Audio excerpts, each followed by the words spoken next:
In the early 1600s, England was a nation of religious tension. King James I, following Queen Elizabeth, continued the persecution of Catholics, dashing their hopes for tolerance.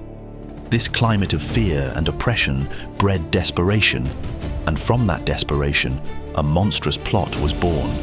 The scheme was conceived by Robert Catesby, a charismatic Catholic gentleman. He planned to annihilate the entire Protestant government in one cataclysmic strike by blowing up the House of Lords during its state opening. The target would be King James, his family, and every leading noble, judge, and bishop in the realm. To execute this audacious plan, they needed a soldier, a man of iron nerve and military skill.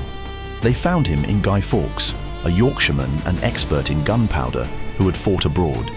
Using the alias John Johnson, he was tasked with guarding the rented cellar beneath Parliament, where the plotters secretly stored 36 barrels of gunpowder. For months, the conspiracy simmered. But a secret so vast could not hold.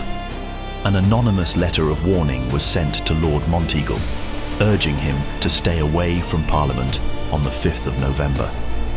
The letter reached the king, who shrewdly guessed its meaning: a plot to destroy the building with gunpowder. In the dead of night, on November 4th, authorities raided the cellar. They found Guy Fawkes standing watch, ready with a slow match to ignite the powder. He was arrested, calm and defiant.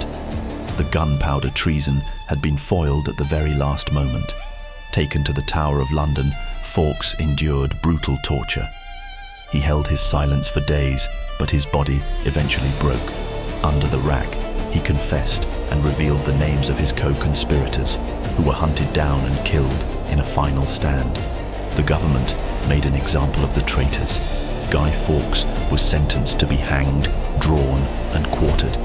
Yet, in a final act of defiance, he managed to cheat the executioner of his full spectacle by jumping from the gallows and breaking his own neck. To celebrate their deliverance, the government declared November 5th a national day of thanksgiving. Bonfires were lit across the land, and effigies of Guy Fawkes were burned. Over centuries, the man himself was eclipsed by his effigy, the Guy, and his story was immortalized in the rhyme, "Remember, remember the 5th of November." His failure became an enduring legend, and his face, transformed into a mask, has since become a modern symbol of rebellion against oppression. The story of Guy Fawkes is not a simple tale. It is a story of faith and fanaticism, of desperation and tyranny. It is a story of how a man's failure can become his immortality. It is a ghost story, where the ghost is not a spectre of mist and chain, but a face, a rhyme, and a fire that we light year after year, remembering a day when the whole world might have blown apart, and a man who stood in the dark, waiting to light the fuse. Please like, share, comment, and subscribe.